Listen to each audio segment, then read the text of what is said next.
Welcome to episode 394 of the Brainy Business, Understanding the Psychology of Why People Buy.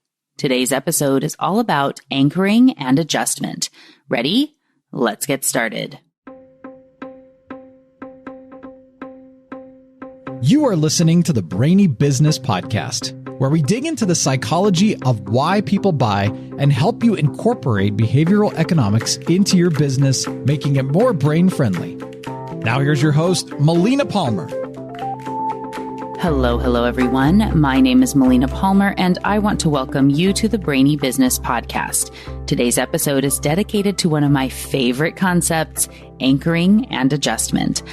I have been waiting for the perfect moment to refresh this one. As I said, anchoring is one of my very favorite concepts, and I talk about it all the time. This was originally episode 11 of the podcast, so it's been waiting a long time for this moment back in the sun. So, what amazing circumstance justified the refresh of this one today?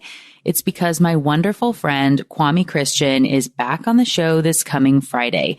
And it seems that we always end up talking about anchoring in our conversations. In fact, the episode when he was on talking about how to use anchoring in negotiations is my top recommended next episode to listen to, which is linked for you in the show notes.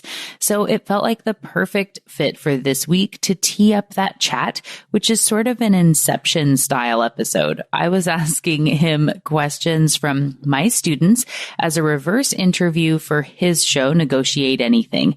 And the conversation was so good that I knew it had to be an episode over here for you all as well. So if you aren't yet subscribed to the show, now is a great time to do that to ensure you don't miss that episode when it comes out this Friday or any other episodes of the show. Speaking of those notes, don't forget that there are links for everything, including past episodes, books, and articles, all waiting for you in the show notes for the episode, which are found within the app you're listening to and at thebrainybusiness.com/394. All right, let's talk about anchoring. If you are an avid listener of the podcast or have heard me speak before, you know one of my all-time favorite studies features this concept of anchoring and adjustment. I have touched on it in a few episodes, including the top 5 wording mistakes businesses make, the truth about pricing, how to sell from the stage, and in last week's on-air strategy session with Marielle Court. Here, I will tell you a little more about the study that I like to reference as I get into the concept of anchoring and adjustment. Like loss aversion, this is one of the main concepts in my signature talk, Consumers Are Weird. But if you've already heard me give that presentation, don't worry. There are a lot of extra things I'm bringing into this episode, things you haven't heard before. As a reminder about how our brains work, when your subconscious brain does not know the answer to something, it takes a guess. Some might call this an educated guess, but often it's more working off rules of thumb, which is where all these concepts in behavioral economics come from. As your brain is processing your subconscious at 11 million bits per second, it's using these judgment calls a lot to guide you through your day and life.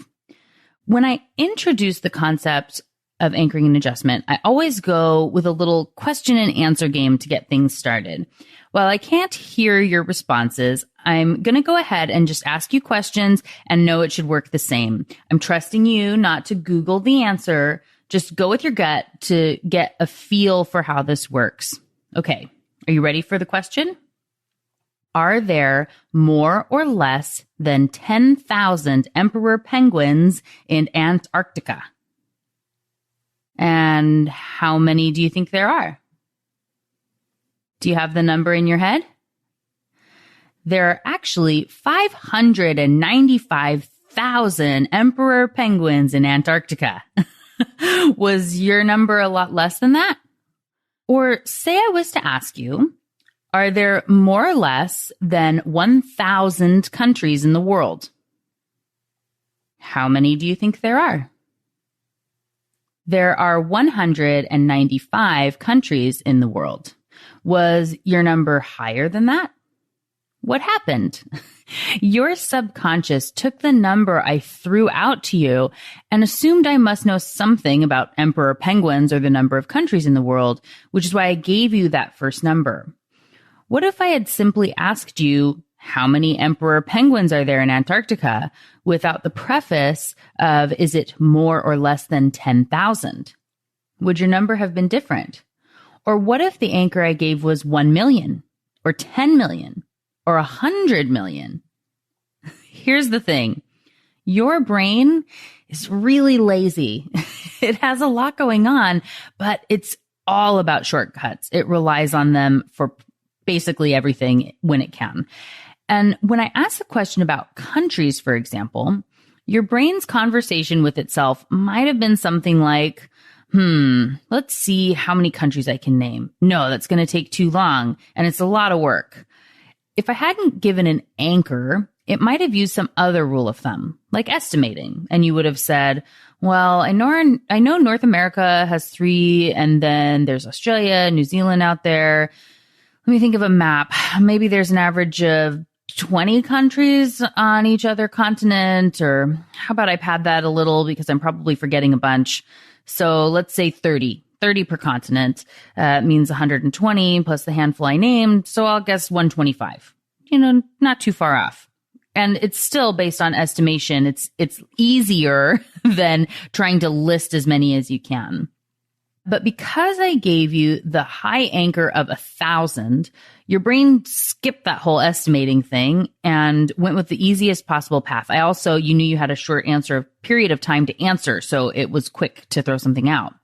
And your brain thought, she must know something about countries, which is why she gave me that number to start with. It seems pretty high, but I don't know a lot of countries. I'll just go with 600 or wherever you ended up.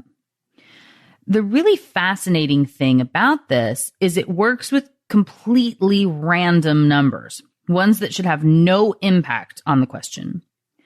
About a year ago, I was giving a presentation to a group of female entrepreneurs, something I do a lot. I really love speaking to those groups.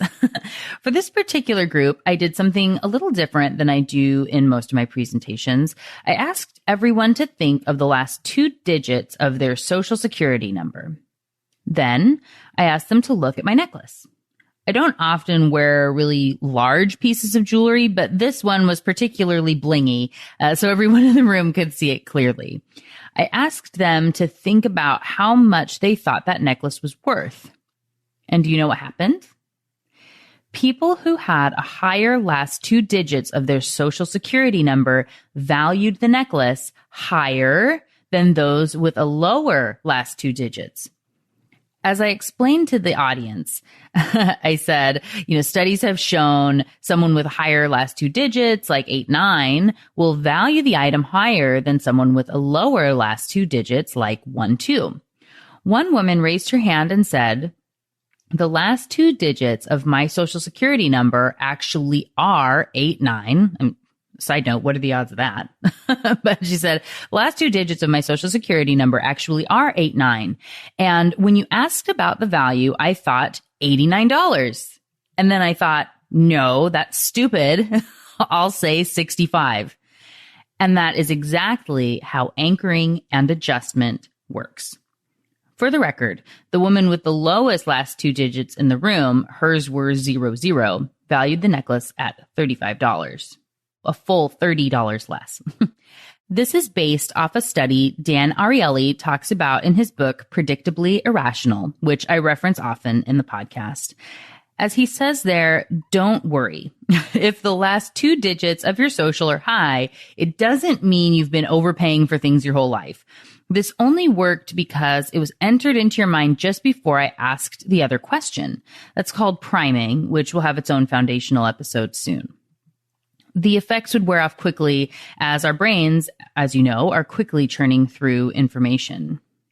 So my favorite study that I always reference when I talk about anchoring and adjustment was one involving Snickers. There are 2 grocery store end cap displays. They're almost identical, with only one word different from one to the next. The first said Snickers bars, buy them for your freezer. And the second said Snickers bars, buy 18 for your freezer. I think we can all agree that 18 is a sort of ridiculous number of Snickers bars to buy at once, not a common occurrence. Maybe if you're buying for the soccer team or Halloween, but not every day. So as a marketer or someone creating a message, you would use logic to talk yourself out of putting this number on an ad. You might say, them is unlimited. Someone could get 100 if they wanted. Or, yeah, people are going to ask how I came up with the number 18. I don't want to have to justify an arbitrary number. Couldn't make that much of a difference anyway. But what actually happened? The truth is, it does make a difference. A huge one. The sales of Snickers bars increased by 38% when the number 18 was used instead of the word them. 38% for changing one word. Why?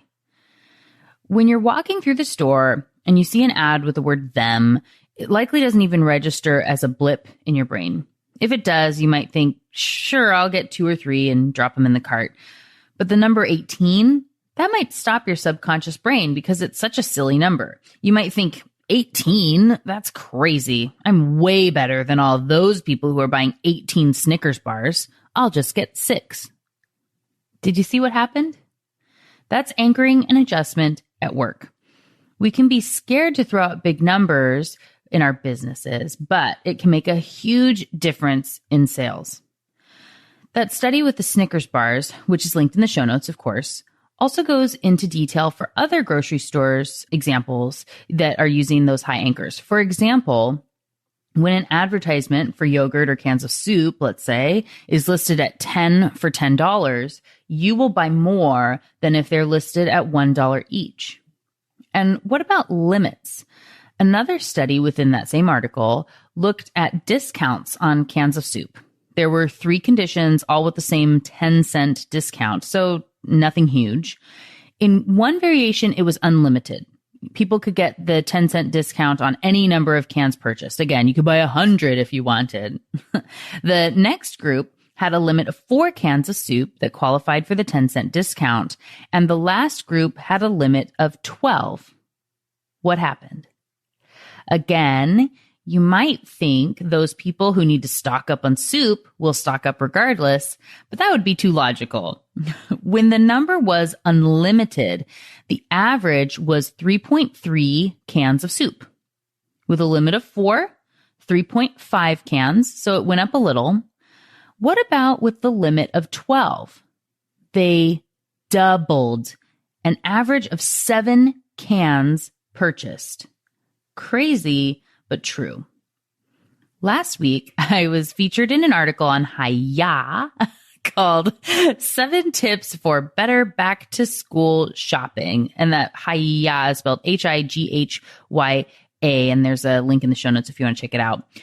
The first tip in the article was watch out for the quantity discounts and discussed how anchoring and adjustment can come into play on shopping trips, applying that 10 for $10 on things like pens. The article has some other really great tips from retail specialist Ivy Chow. So there is, like I said, a link in the show notes if you want to check it out and read it. Again, it's just another way that you can apply anchoring and adjustment. One other example I mentioned to the author that didn't end up in the article was about back to school clothes. Let's say you decided to do your shopping at Target or Walmart, Fred Meyer, whatever, because they have a little bit of everything, school supplies and clothes at affordable prices. On your way in, you see a kid's t-shirt at the door for $99. You might think, whoa, Target's prices have gone way up. Not sure if I can afford to buy here this year. And when you get to the clothes section, you're pleased to see the shirts are on sale and around $40 a piece. So you stock up and get 3 because that was just a little more than the price of 1 shirt regularly. But was it? Maybe they were $25 last year, and that anchor reset your brain to think $40 was a deal instead of a huge bump up. They don't want you to buy the $99 shirt. I mean, they'd be happy if you did, I'm sure, but that isn't its purpose. It set that high anchor for you on shirt prices. So when you see the other prices, they seem low and you buy more, and feel better about it. Note, this has nothing to do with Target or Walmart or Fred Meyer, whatever. I have no idea how much their kids' shirts are, but I use them as an example of a retailer with good value to help you get the image in your mind so that those prices made sense. Okay, now you might be thinking, what about all the other businesses out there? How can you apply anchoring and adjustment into your messaging? I thought you'd never ask. Now that you know what anchoring and adjustment is, I'll spend the remainder of the episode sharing a lot of other examples and ways you could use this in your business or work life. I came up with a ton of examples for this one, including some for those working inside an organization, for nonprofits, for car sales, real estate, and more. First, let's start with the jewelry store. In last week's episode, I talked quite a bit about this with Marielle in her on-air strategy session, so I'm not going to recap it all here. If you haven't listened to that yet or want a refresher, check out episode 10 after you finish this one. However, one thing Marielle was doing was when people called and asked her about pricing, she used too low of an anchor. Obviously, when her customers get more expensive jewelry, she makes a larger amount on the sale. So it's in her best interest to get people looking at and buying more expensive pieces. When people would call on the phone, she would say that gold pieces started at $70 and go up from there. During our actual strategy session, she had let me know that she has pieces as high as $800. I'm not sure if that made it in the final cut of the episode, so I wanted to give you that context.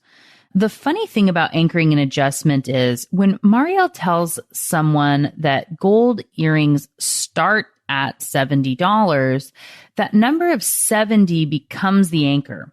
And while it's supposed to be $70 and up, our brains do a little flip, and that almost becomes the budget. When you go in, you're thinking you don't want to spend more than $70.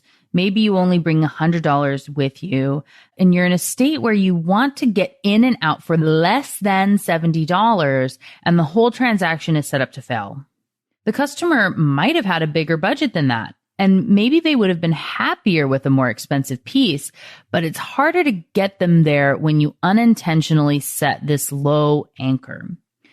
Here's what I would recommend saying instead. Something like, the most expensive earrings in the shop are around $800, but we have a wide range of pieces to meet almost any budget. The average person spends around $250, but there are many options that will have you out the door for under $100. Now what has happened? That person is coming in prepared to spend more and excited when they see something at $70, and that's a bargain. Maybe they'll find something they love at that price, or maybe at $99 or $150. They're not limited by their brain's silly rule of thumb, and the business has the benefit of more profitable pieces moving through the store. Win-win. So, for the bulk of the examples in the episode, I'm just going to assume you're trying to navigate and negotiate for higher prices or dollar amounts. It's usually pretty easy to convince people to pay less and save money, though I will talk a little bit about low anchors in the episode, but I'm just not going to justify why we're working on moving customers up to a higher price in every example. I'm going to simply accept that you get it and you're on board with this. Okay. So on to real estate. With big ticket items like homes, you're already working with an existing anchor that is likely unrealistic and often too low. This is the budget of what someone wants to spend, or what they spent on their last house, or if they multiply out what they're paying in rent, or in their current neighborhood, whatever. Yes, budgets matter, and I know you will be responsible. But sometimes you need the buyer to disconnect from that low anchor in their mind to be realistic about the houses they're going to be looking at, the homes that are available, and what they're actually wanting to get into. With any sort of comparison shopping, you want to start with the most expensive house in the list. And while I will talk about this more in the relativity episode, you should have a decoy house that's higher than the one you think is best for your buyers that you show them first. If the house you think is best for them is at the top of their budget, you might want to show a more expensive house something outside their budget to help set a high anchor with the neighborhood. Of course, do this with caution based on your style and each set of clients. Some will really not appreciate being shown something outside their budget, I'm sure. In that case, I don't know if many real estate agents drive their clients around to houses anymore. It used to be that you get in the car with the agent, they would take you to look at houses on a weekend or something. I'm guessing in our Google Maps world, that's not as common. However, if you are driving them there, consider the path you take and what you say along the way. For example, if you drive through back roads and less expensive neighborhoods, their subconscious will notice. Instead, you could drive through the more expensive house tour, nothing they're going inside to see so you aren't neglecting their budget, and mention prices along the way. For example, you could say, this house is a little bigger than what you were in the market for, and it just sold for $950,000. And then, I remember working with a family who bought this home last year.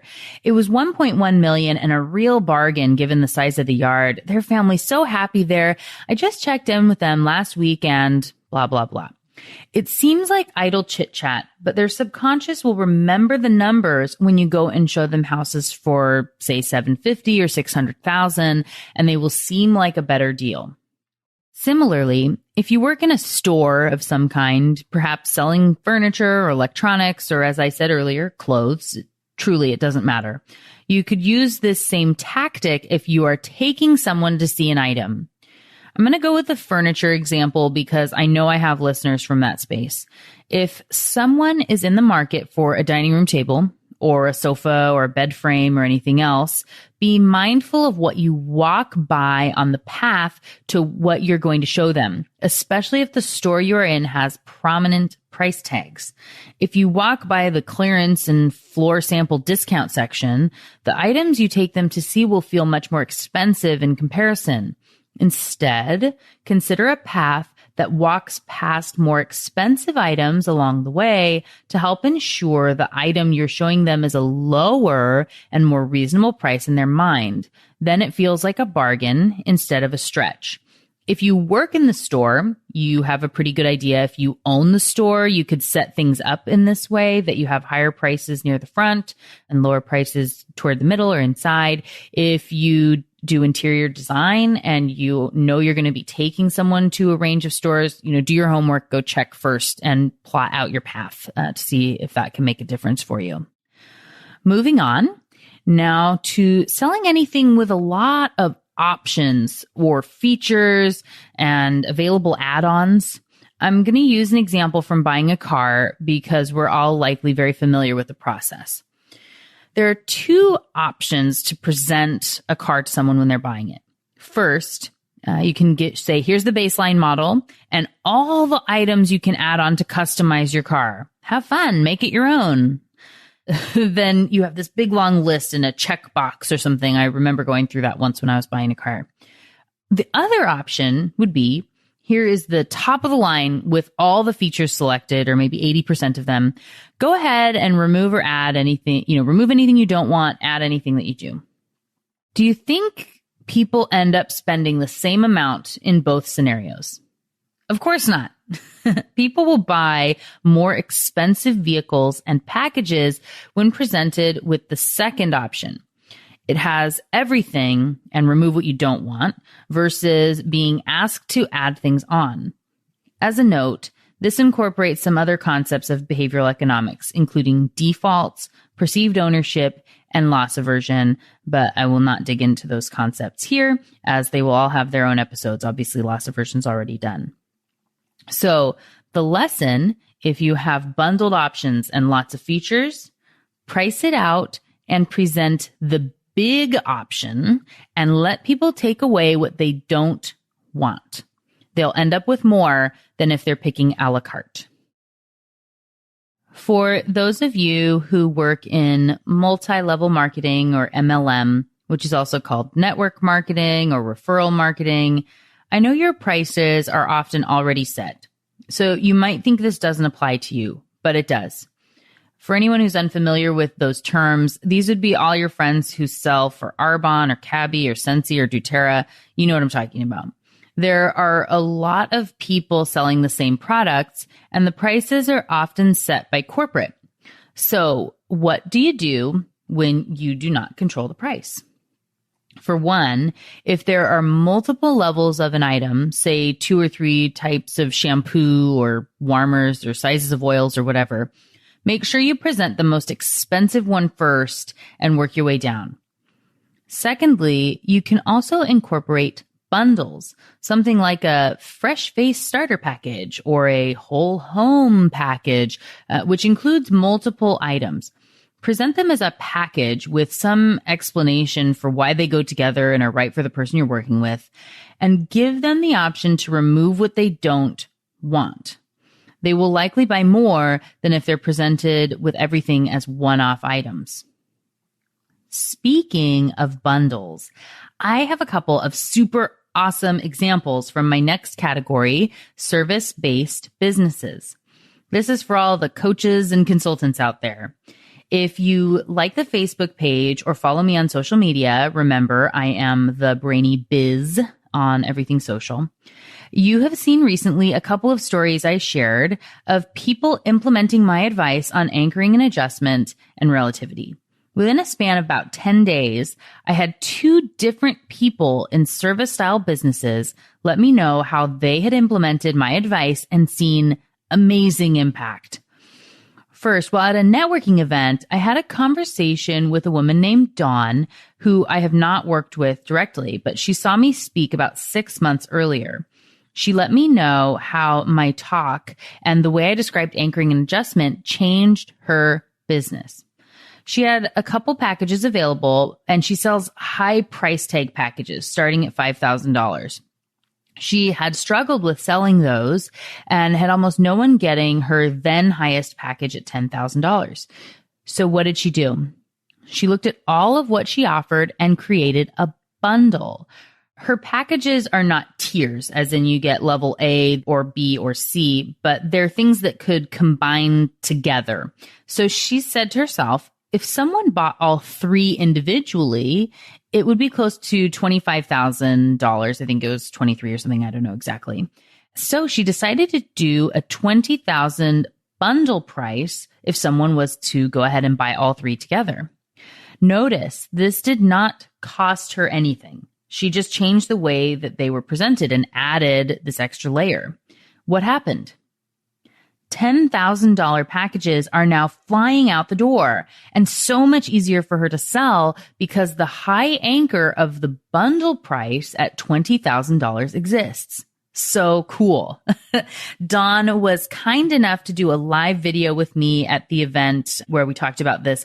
You can go to the Brainy Biz page on Facebook to check it out. It's really cool. The second example was from someone who emailed me recently to let me know she had implemented my advice of creating a high anchor package in a similar fashion to what Dawn had done. She had always had 2 packages and was a little skeptical about adding a third because she was thinking it was needing to be a lower package because it wouldn't be worth her time. And for any of you out there listening, know that there's the other side too, right? You can add the high package like Dawn did.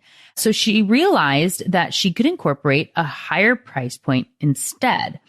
Unlike Dawn, this person has more tiered pricing where you're picking one option of support or coaching packages, things like that. And so she had a couple of options between $5,000 and $10,000. So she threw in a $20,000 package, which is more work for her, but totally worth it when you do relationship-based service work. For any of you that do this, you know, having someone you're checking in with more regularly, it's just really a great experience when you can, the more that you're doing with people, the more benefit they get. So this is great for her, great for the potential clients, if anybody chooses that. She incorporated the offering and has already had someone take her up on that top package. How cool is that? I just love that these simple brain tricks, my advice, have helped these female entrepreneurs, small business owners to up their income and help more people without having to pay a bunch of money to build a program or write a class or a book or create a workshop. Those things take time. They were able to implement some simple anchoring and adjustment and relativity, which will be the focus of the next episode. And they saw the benefits immediately. Awesome, awesome, awesome. I had to share with you. So now let's talk about all of you who work within a company of whatever size. One where you have an HR department, negotiate budgets each year, or maybe you're in the finance department. I know I have a lot of those people who are listening since I've spoken to some awesome CPA groups before. This applies to you too. First, for the job seekers, this is also an HR beware statement. I heard a study once and I've never been able to find it again, which makes me crazy. I think I heard it on the radio, but I've not found the source. So if you know what it is, after I share it, please share it with me. Email me or share it on Facebook. Anyway, the study had people go in and apply for jobs. And when HR asked how much they wanted to make, one group made an offhanded joke of $1 million, ha ha ha, and they all laughed and started talking about realistic numbers. It doesn't seem like this would or should impact that person's salary. If anything, I would think a joke like that would be off-putting, but the people who made the joke actually got offered higher salaries than those who didn't. Again, because I've not been able to find the study, I don't know the exact numbers, but I've always found that to be fascinating. So beware of those big numbers when they get thrown out because they can impact you. Which brings me to the budget request. When I worked in the credit union, I oversaw the marketing budget and had to submit a request each year. I'm sure many of you have experience with that. And this can go both ways, both as the requester and the budget maker. And similar with any negotiation where they say the person who speaks first, the first person to put out a number, you're essentially setting the new terms, right? So keep that in mind. In this example, I'm going to use this for the finance folks on that side, since like I said, I know there are some of you listening. So let's say someone asks for a certain budget in the annual planning session. This is their anchor, but it also becomes yours if you're not prepared. Let's say if most departments get 100 to 200,000 and someone put down a request for 500,000, you might not think it would impact you, but in most cases, they'll end up with a higher than average budget because your brain will adjust down from that high point. In the reverse, if you're trying to cut budget, don't be afraid to suggest a low but realistic number when asking for someone to create their budget request. They will likely use this number as an anchor and come in lower on their request, even though they're going to adjust up. What about those travel or training requests? If you have to go to your boss and ask for budget for something, you can use this too. Similar to my two personal anecdotes, the stories from just a minute ago, I also had someone reach out to me after a presentation to let me know how they had been able to use anchoring and adjustment to help make a case for a conference that she wanted to attend that was a little more expensive than usual. Instead of doing the all too common sheepish request, which almost never works, you know the one, I know this will be a little more expensive than we usually do. It might be out of budget, but I think it could be good. And it's okay if you say no, but I think I would get value, whatever. Don't do that. Take the tips from our friend here. She used the anchoring and adjustment approach. Let's say her perfect conference was $2,500. She found a similar conference that she could also attend, which was more expensive, let's say $4,000. In the meeting with her boss, she said something to the tune of, I found a conference which covers all the learning you've said you want me to gain next year. It's $4,000. That seemed a little high to me, so I have another option. It will cover most of the same items, all the key ones for sure, and it's only $2,500. What do you think happened? Well, she sent me a message letting me know it worked, and she was registered for the $2,500 conference she wanted to attend. I had one low anchor example in there for you if you remember with those finance folks trying to decrease budget requests. Another low anchor example would be when you want to show how little time something can take. These would be all those ads like learn Italian in just 5 minutes a day, or 10-minute abs, or 15 minutes could save you 15% or more on car insurance. These low anchors can be helpful, but you need to be absolutely sure the claim is true. And I mean all the time, because if it isn't, you're at a huge risk of the bait and switch brain reaction where people get angry and boycott you and your product. Let me dig into one of these and show you what this looks like. As with most of you, I'm sure, my experience with learning a language is mostly from classes in high school, and I think of it as a very labor-intensive process, at least an hour at a time, because that's how long classes were, and very tedious. So my mental hurdle to overcome is around the hour mark. Anything less than that would be great. And if it was 15 minutes a day, I would probably be happy, assuming I'm in the market to learn the language. However, if you promise me 5 minutes and it takes 10, my brain will quickly revolt and rebel about how you lied to me. And you do not want to be in that space. So be careful with the low anchors. My final example is for the nonprofits or any fundraising efforts you might be going into. I've served on several boards in my time, so I'm no stranger to fundraising and auction events. I remember before one such event, the board was discussing the cards we were going to put on the tables at this fundraising event, and if we should include a suggested donation amount, and if so, what number to use. Sound familiar? This was before my extensive research work into behavioral economics, and if I was having that conversation now, I would know exactly what to say. Go high. But as with so many of these examples at the time, we felt the need to base that number on something. The average donation from the year before at the event, or how much we wanted to make in total divided by the number of people at the event. We didn't want to ask for too much, and you fear that making a suggestion that's too high will turn people off. But that's not what the studies show, unless you're going extreme and ridiculous. So in our case, I think the year before was the first time the organization had put a suggested donation out there, and it was for $25. So what happened? A lot of $25 donations. So we decided to up it to $50. What happened? A lot of $50 donations. What if we had suggested $100? This anchor can encourage people to bump up what they would have donated because they start at that higher number. But know, of course, that this varies with the group and organization. If you put out a crazy number like 5,000 in an event where most people give 50, it will likely not have the same impact.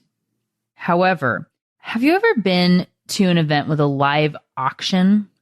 I've been to a lot of these over the years, and recently people have started doing the auction for cash donations. Have you seen this? So it's the sort of transition from, instead of the cards on the table, you do these in the live auction. So let's say there's a live auction with only a few very expensive items up for auction.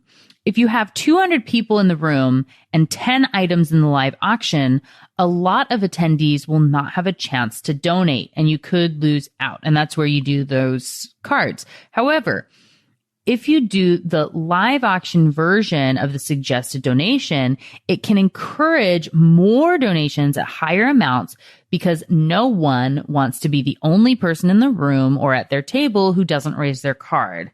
This is an example of groupthink, a concept for another day as well. But to use anchoring, if you do this, make sure you start with the highest number and work your way down. And this is a good time to work with a high-end donor to get them to commit in advance. For example, if you have someone who you know donates $10,000 each year, ask them if they're willing to make that donation at the live auction. Then when you or whomever your auctioneer stands up and says, If there's anyone at the $10,000 level, raise your cards now. And you know at least one person will, which will set a high anchor for everyone else and get them thinking about how much they can donate and when to jump in. Someone who might have done $2,500 is now considering jumping in at the $5,000 level so they don't look cheap compared to that other donation. And you work your way all the way down to the 25s or 50s or whatever your minimum is, and those people can jump in as well. I was once at an event where the first number was something ridiculous, like $250,000, and they had somebody ready to go.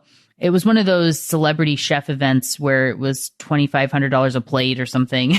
It was so much, a much higher end event, but they used this method, and I'm sure it helped with the donations they received all the way along. It was really amazing to watch. So when in doubt, throw out those big numbers. Really, what have you got to lose? So, what got your brain buzzing as you learned about anchoring today? For me, anchoring is such a key concept when it comes to business. Whether you're negotiating a contract or asking for budget, or even thinking about how to respond to an RFP or do a verbal pitch, the way you set your anchors is critical in how someone feels about the offer and their choices. As this episode originally aired in 2018, it was just the 11th ever episode of the show. There's so much that has come out since. And while I have continued to add new examples over time, there are some that have held up and are still my go-tos after so many years. Like the Snickers study you heard me talk about here today. This example resonates so well with people that I still constantly use it as an example when I'm a guest on podcasts or doing presentations, and it just resonates in a way that people really remember. There are so many ways to apply anchoring that it's easy to ruminate on the options and never really use it. So to avoid that, I recommend you pick one thing right now where you're going to intentionally use anchoring in the next week. This can be professional. Maybe you have a pitch coming up, or you can look for an opportunity to rewrite something on your website or an ad or an email, or it could be something personal. I will never forget once years ago, I had someone in an audience at a corporate training I was doing say he was excited to test out anchoring with his wife. He was wanting them to take a trip to Las Vegas, and it had been hard to convince her of the need for the trip in the past. So he said that he wanted to try suggesting that they go to Vegas for a week or 10 days and see if she came back with something like, let's just do 3 or 4 nights. You can see how this is a little bit different when you have that high anchor versus just saying, hey, let's go to Vegas this weekend, right? So the options are endless with anchoring. Test it out, see what works and what doesn't, and come share it with me on social media. You'll find me as the Brainy Biz pretty much everywhere and as Melina Palmer on LinkedIn. And to make it easy, there are links in the show notes, along with links to my top recommended past episodes, books, a timestamp summary of the episode, and more. It's all waiting for you in the app you're listening to and at thebrainybusiness.com/394. And just like that, episode 394 on anchoring and adjustment is done. Join me Friday for a brand new episode with Kwame Christian. It's going to be a lot of fun. You don't want to miss it. Until then, thanks again for listening and learning with me. And remember to be thoughtful. Thank you for listening to the Brainy Business Podcast. Melina offers virtual strategy sessions, workshops, and other services to help businesses be more brain-friendly. For more free resources, visit thebrainybusiness.com.